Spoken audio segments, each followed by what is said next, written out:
La petite poussette de Hans Christian Andersen. Il y avait une fois une femme qui aurait bien voulu avoir un tout petit enfant, mais elle ne savait pas du tout comment elle pourrait se le procurer. Elle alla donc trouver une vieille sorcière et lui dit « J'aurais grande envie d'avoir un petit enfant. Ne veux-tu pas me dire où je pourrais m'en procurer un ?»« Si, nous allons bien en venir à bout, » dit la sorcière. « Tiens, voilà un grain d'orge. Il n'est pas du tout de l'espèce qui pousse dans le champ du paysan ou qu'on donne à manger aux poules. Mets-le dans un pot et tu verras. »« Merci, » dit la femme. Et elle donna 12 shillings à la sorcière, rentra chez elle, planta le grain d'orge et aussitôt poussa une grande fleur superbe qui ressemblait tout à fait à une tulipe, mais les pétales se refermaient, serrés comme si elle était encore en bouton. « C'est une belle fleur, » dit la femme. Et elle l'embrassa sur les beaux pétales rouges et jaunes, mais au moment même de se baiser, la fleur s'ouvrit avec un grand bruit d'explosion. C'était vraiment une tulipe, ainsi qu'il apparut alors, mais au milieu d'elle, assise sur le siège vert, était une toute petite fille, mignonne et gentille, qui n'était pas plus haute qu'1 pouce, et qui, pour cette raison, fut appelée Poussette. Elle eut pour berceau une coque de noix laquée, des pétales bleus de violette furent ses matelas, et des pétales de rose son édredon. C'est là qu'elle dormait la nuit, et le jour elle jouait sur la table, où la femme avait posé une assiette entourée d'une couronne de fleurs dont les tiges trempaient dans l'eau. Un grand pétale de tulipe y flottait, où Poussette pouvait se tenir et naviguer d'un bord à l'autre de l'assiette. Elle avait pour ramer 2 crins de cheval blanc. C'était charmant. Et elle savait aussi chanter, et son chant était doux et gentil, tel qu'on n'avait jamais entendu le pareil ici. Une nuit qu'elle était couchée dans son délicieux lit, arriva une vilaine grenouille qui sauta par la fenêtre. Il y avait un carreau cassé. La grenouille était laide, grosse et mouillée. Elle sauta sur la table où Poussette était couchée et dormait sous l'édredon de feuilles de rose rouge. « Quoi, ce serait une femme parfaite pour mon fils, » se dit la grenouille. Et elle s'empara de la coque de noix où Poussette dormait, et à travers le carreau sauta dans le jardin avec elle. Tout près de là coulait un grand et large ruisseau, mais le bord en était bourbeux et marécageux. C'est là qu'habitait la grenouille avec son fils. Ouh, lui aussi était laid et vilain. Il ressemblait tout à fait à sa mère. Quax, quax, brekekex. C'est tout ce qu'il sut dire quand il vit la jolie fille dans la coque de noix. « Ne parle pas si haut, tu vas la réveiller, » dit la vieille grenouille. « Elle pourrait encore nous échapper, car elle est légère comme duvet de cygne. Nous la mettrons sur une des larges feuilles de nénuphar. Ce sera pour elle si petite et légère comme une île. De là, elle ne pourra pas s'enfuir, pendant que nous préparerons la belle chambre sous la vase où vous habiterez. » Dans le ruisseau poussaient beaucoup de nénuphars dont les larges feuilles vertes semblaient flotter à la surface de l'eau. La feuille la plus éloignée était aussi la plus grande de toutes. C'est là que la vieille grenouille nagea et plaça la coque de noix avec Poussette. La pauvre petite mignonne se réveilla de très bonne heure le matin, et lorsqu'elle vit où elle était, elle se mit à pleurer amèrement, car il y avait de l'eau de tous les côtés autour de la grande feuille verte. Elle ne pouvait pas du tout aller à terre. La vieille grenouille était au fond de la vase et ornait la chambre avec des roseaux et des boutons jaunes de nénuphar. Il fallait que ce fût tout à fait élégant pour sa nouvelle bru. Et, avec son vilain fils, elle nagea vers la feuille où était Poussette afin de prendre à eux deux le beau lit, de l'installer dans la chambre de l'épousée avant qu'elle y vînt elle-même. La vieille grenouille s'inclina profondément dans l'eau devant elle et dit « Voilà mon fils, il sera ton mari, et vous aurez un délicieux logement au fond de la vase. Quax, quax, brekekex. » C'est tout ce que le fils put dire. Et ils prirent le gentil petit lit et partirent avec à la nage, et Poussette resta toute seule et pleura sur la feuille verte, car elle ne voulait pas demeurer chez la vilaine grenouille, ni avoir son fils si laid pour mari. Les petits poissons qui nageaient dans l'eau avaient bien vu la grenouille et entendu ce qu'elle avait dit, et ils sortirent la tête de l'eau. Ils voulaient voir la petite fille. Aussitôt qu'ils l'eurent vue, ils la trouvèrent charmante, et cela leur fit de la peine, qu'elle dut descendre chez la vilaine grenouille. Non, il ne le fallait pas. Ils s'assemblèrent sous l'eau tout autour de la tige qui tenait la feuille et mordirent la tige si bien que la feuille descendit le cours du ruisseau, emportant Poussette loin, très loin, où la grenouille ne pouvait pas aller. Poussette navigua, passa devant beaucoup d'endroits, et les petits oiseaux perchés sur les arbustes la voyaient et chantaient. « Quelle gentille demoiselle !» La feuille avec elle s'éloigna de plus en plus, et c'est ainsi que Poussette partit pour l'étranger.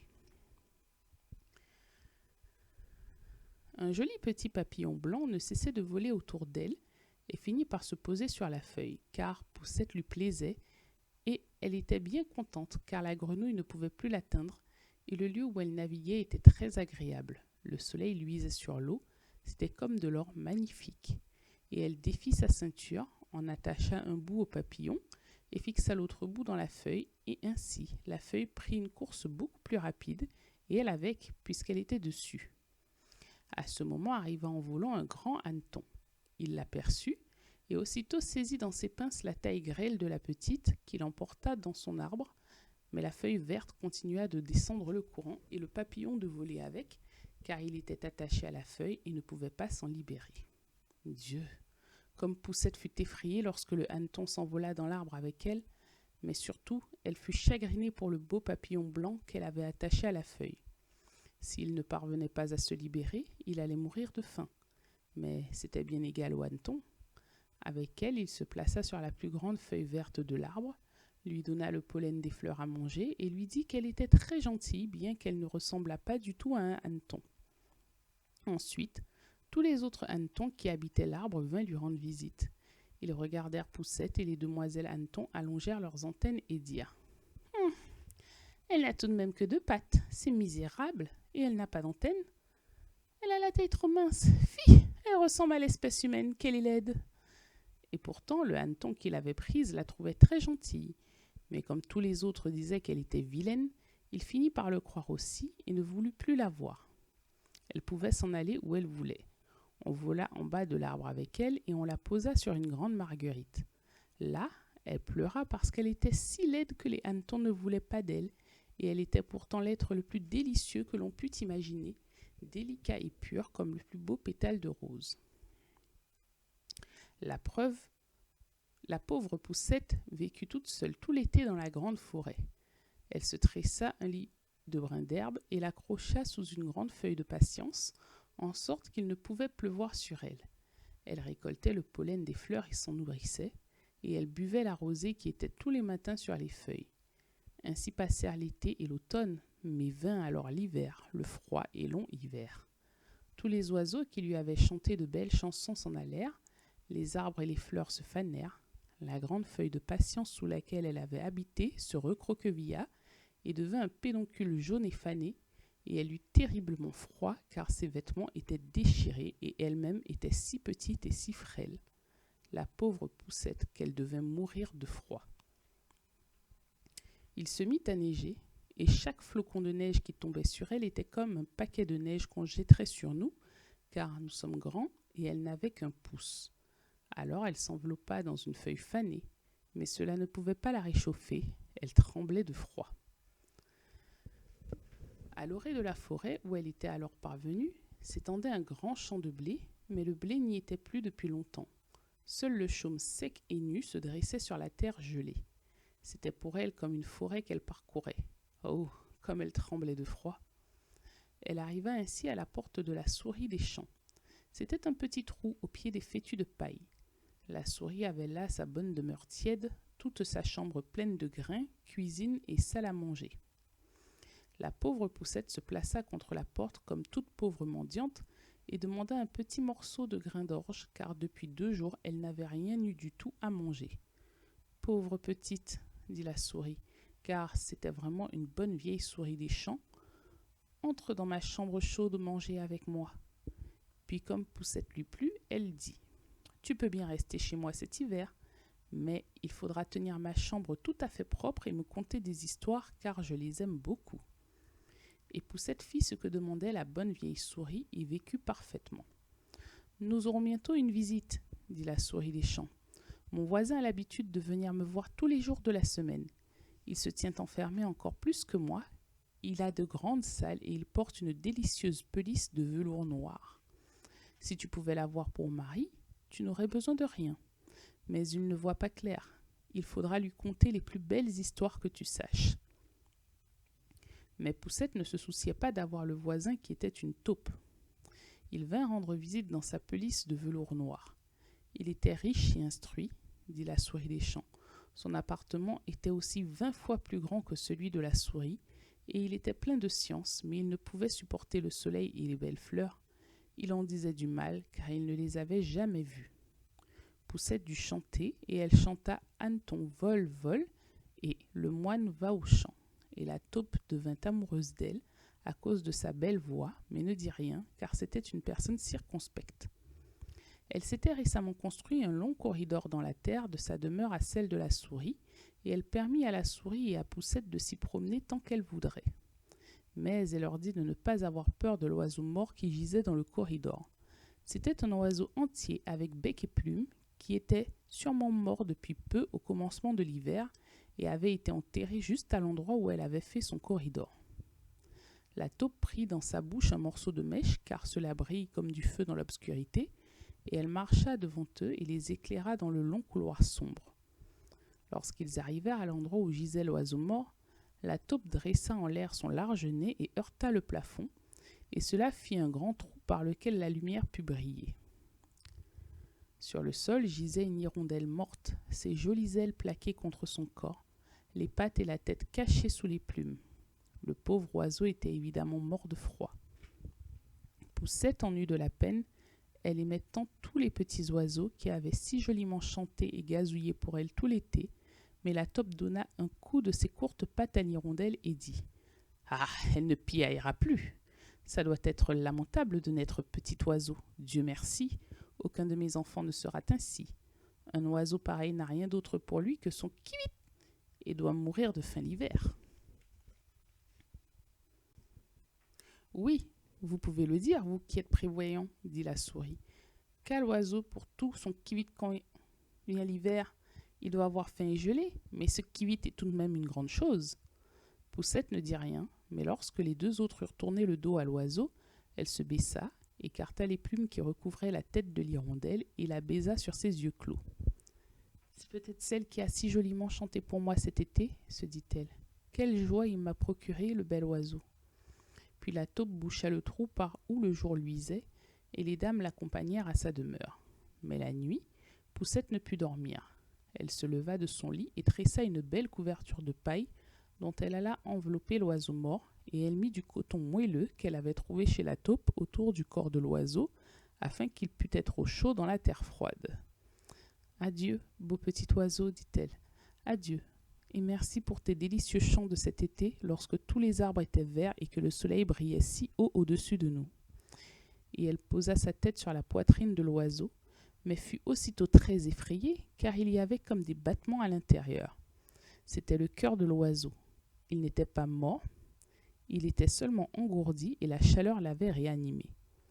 À l'automne, toutes les hirondelles s'envolent vers les pays chauds, mais il en est qui s'attardent et elles ont tellement froid qu'elles tombent comme mortes et elles restent où elles sont tombées et la froide neige les recouvre. Poussette était toute tremblante de frayeur car l'oiseau était fort grand à côté d'elle qui n'avait qu'un pouce, mais elle rassembla son courage, pressa davantage le coton autour de la pauvre hirondelle et alla chercher une feuille de menthe crépue qu'elle avait eue elle-même comme couverture et la passa sur la tête de l'oiseau. La nuit suivante, elle se glissa de nouveau vers lui, et il était alors tout à fait vivant mais très faible. Il ne put ouvrir qu'un instant ses yeux et voir Poussette qui était là, un morceau de mèche à la main car elle n'avait pas d'autre lumière. « Sois remercié, gentil enfant, lui dit l'hirondelle malade. J'ai été délicieusement réchauffée. Bientôt j'aurai repris des forces et de nouveau je pourrai voler aux rayons chauds du soleil. »« Oh, dit Poussette, il fait froid dehors, et il neige, et il gèle. Reste dans ton lit chaud, je te soignerai. » Elle apporta de l'eau dans une pétale de fleur à l'hirondelle, qui but, et raconta comment elle s'était blessée à l'aile à une ronce, et n'avait pas pu voler aussi vite que les autres hirondelles qui étaient parties loin, très loin vers les pays chauds. Elle avait fini par tomber à terre, ensuite elle ne se rappelait plus rien et ne savait pas du tout comment elle était venue là. Tout l'hiver, elle y restera, et Poussette fut bonne pour elle et l'aima beaucoup. Ni la taupe ni la souris des champs ne s'en doutèrent, car elles ne pouvaient sentir la pauvre malheureuse hirondelle. Dès que vint le printemps et que le soleil réchauffa la terre, l'hirondelle dit adieu à Poussette qui ouvrit le trou fait par la taupe au-dessus. Le soleil rayonnait superbe au-dessus d'elle et l'hirondelle demanda à Poussette si elle ne voulait pas venir avec elle, car elle pourrait se mettre sur son dos. Elles s'envoleraient ensemble, loin dans la forêt verte. Mais Poussette savait que cela ferait de la peine à la vieille souris des champs si elle la quittait ainsi. « Non, je ne peux pas, dit Poussette. « Adieu, adieu, bonne et gentille fille, fit l'hirondelle en s'envolant au soleil. Poussette la suivit des yeux et ses yeux se mouillèrent car elle aimait beaucoup la pauvre hirondelle. « Qui vite !» chanta l'oiseau, et il s'éloigna dans la forêt verte. Poussette était triste, elle n'eut pas la permission de sortir au chaud soleil. Le blé qui était semé sur le champ au-dessus de la maison de la souris poussa d'ailleurs haut en l'air. C'était une forêt de rue pour la pauvre petite fille qui n'avait qu'un pouce. « Cet été, tu vas coudre ton costume, lui dit la souris, car sa voisine, l'ennuyeuse taupe à la pelisse de velours noir, l'avait demandé en mariage. Tu n'auras de la laine et du linge. Tu auras de quoi t'asseoir et te coucher quand tu seras la femme de la taupe. » Poussette dut filer à la quenouille et la souris embaucha 4 araignées pour filer et tisser nuit et jour. Tous les soirs, la taupe venait en visite et parlait toujours de la fin de l'été, quand le soleil serait beaucoup moins chaud, car pour le moment il brûlait la terre, qui était comme une pierre. Quand l'été serait fini, auraient lieu les noces avec Poussette. Mais la petite n'était pas contente, car elle n'aimait pas du tout l'ennuyeuse taupe. Tous les matins quand le soleil se levait et tous les soirs quand il se couchait, elle se glissait dehors à la porte, et si le vent écartait les sommets des tiges de façon à ce qu'elle puisse voir le ciel bleu, elle se disait que c'était clair et beau, là dehors, et elle désirait bien vivement revoir sa chère hirondelle, mais elle ne reviendrait jamais, elle volait sûrement très loin dans la forêt verte. Lorsque l'automne arriva, Poussette eut sa corbeille toute prête. « Dans 4 semaines, ce sera la noce, » lui dit la souris. Et Poussette pleura et dit qu'elle ne voulait pas de l'ennuyeuse taupe. « Ta, dit la souris, ne régame pas, sans quoi je te mords avec ma dent blanche. C'est un excellent mari que tu auras. La reine elle-même n'a pas une pelisse de velours noir pareille. Il a cuisine et cave, remercie Dieu de l'avoir. » La noce devait donc avoir lieu. La taupe était venue déjà pour prendre Poussette qui devait habiter avec son mari au profond de la terre, ne jamais sortir au chaud soleil qu'il ne pouvait pas supporter. La pauvre enfant était tout affligée. Elle voulait dire adieu au beau soleil que, du moins chez la souris, il lui avait été permis de regarder de la porte. « Adieu, lumineux soleil, » dit-elle les bras tendus en l'air, et elle fit quelques pas hors de la demeure de la souris car le blé avait été coupé. Il ne restait plus que le chaume sec. « Adieu, adieu, » dit-elle, et elle entoura de ses bras une petite fleur rouge qui était là. « Salut de ma part la petite hirondelle si tu la vois. »« Quivit, quivit » dit-on à ce moment au-dessus de sa tête. Elle regarda en l'air. C'était la petite hirondelle qui passait justement. Aussitôt qu'elle vit Poussette, elle fut ravie. La fillette lui raconta qu'elle ne voulait pas du tout avoir pour mari la vilaine taupe et qu'elle habiterait ainsi au fond de la terre où le soleil ne brillerait jamais. De cela, elle ne pouvait s'empêcher de pleurer. « Voilà le froid hiver qui vient, » dit la petite hirondelle. « Je m'envole au loin vers les pays chauds. Veux-tu venir avec moi ? Tu peux te mettre sur mon dos, tu n'as qu'à t'attacher fortement avec ta ceinture, et nous nous envolerons loin de la vilaine taupe et de sa sombre demeure, bien loin par-dessus les montagnes jusqu'au pays chaud, où le soleil luit, plus beau qu'ici, où c'est toujours l'été avec des fleurs exquises.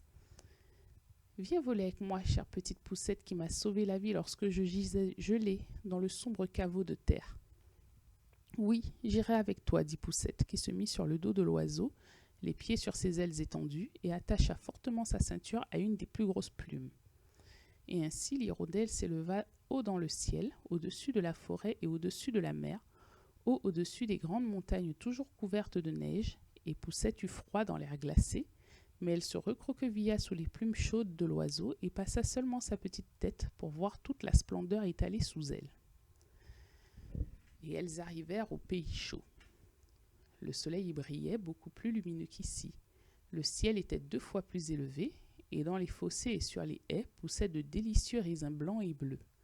Dans les forêts pendaient des citrons et des oranges, les myrtes et la menthe crépue embaumaient, et sur la route couraient de délicieux enfants qui jouaient avec de grands papillons diaprés. Mais l'hirondelle vola plus loin encore, et ce fut de plus en plus beau. Sous de magnifiques arbres verts au bord de la mer Bleue, se trouvait un château de marbre d'une blancheur éclatante fort ancien. Les ceps de vigne enlaçaient les hautes colonnes. Tout en haut étaient de nombreux nids d'hirondelles, et dans l'un d'eux habitait celle qui portait Poussette. « Voilà ma maison, dit l'hirondelle. Mais si tu veux te chercher une des superbes fleurs qui poussent en bas, je t'y poserai et tu y seras aussi bien que tu peux le désirer. »« C'est parfait, dit Poussette, et ses petites mains battirent. Il y avait par terre une grande colonne de marbre blanc qui était tombée et s'était cassée en 3 morceaux, entre lesquels poussaient les plus belles fleurs blanches. L'hirondelle y vola et déposa Poussette sur l'une des larges pétales. Mais quelle surprise fut celle de la petite fille! Un petit homme était assis au milieu de la fleur, aussi blanc et transparent que s'il avait été de verre. Il avait sur la tête une belle couronne d'or et aux épaules de jolies ailes claires, et il n'était pas plus grand que Poussette. C'était l'ange de la fleur. Dans chaque fleur habitait un pareil ange, homme ou femme, mais celui-là était le roi de tous. « Oh, qu'il est beau !» chuchota Poussette à l'hirondelle. Le petit prince fut très effrayé par l'hirondelle, car elle était un énorme oiseau à côté de lui qui était si petit et menu, mais lorsqu'il vit Poussette, il fut enchanté. C'était la plus belle fille qu'il eût encore jamais vue. Aussi prit-il sur sa tête sa couronne d'or qu'il plaça sur la sienne, lui demanda comment elle s'appelait et si elle voulait être sa femme. Elle serait ainsi la reine de toutes les fleurs. Oh, c'était là un mari bien différent du fils de la grenouille et de la taupe à la pelisse de velours noir. Elle dit donc oui au charmant prince, et de chaque fleur arriva une dame ou un jeune homme, si gentil que c'était un plaisir des yeux. Chacun apportait un cadeau à Poussette, mais le meilleur de tous fut un couple de belles ailes d'une grande mouche blanche. Elles furent accrochées au dos de Poussette, qui put ainsi voler d'une fleur à l'autre. C'était bien agréable, et la petite hirondelle était là-haut dans son nid, et chantait du mieux qu'elle pouvait, mais en son cœur elle était affligée, car elle aimait beaucoup Poussette et aurait voulu ne jamais s'en séparer. « Tu ne t'appelleras pas Poussette, lui dit l'ange de la fleur. C'est un vilain nom, et tu es si belle. Nous t'appellerons Maïa. »« Adieu, adieu, dit la petite hirondelle qui s'envola de nouveau, quittant les pays chauds pour aller très loin jusqu'en Danemark. C'est là qu'elle avait un nid au-dessus de la fenêtre où habite l'homme qui sait compter des contes. Elle lui a chanté son kivit, kivit, et c'est de là que nous tenons toute l'histoire.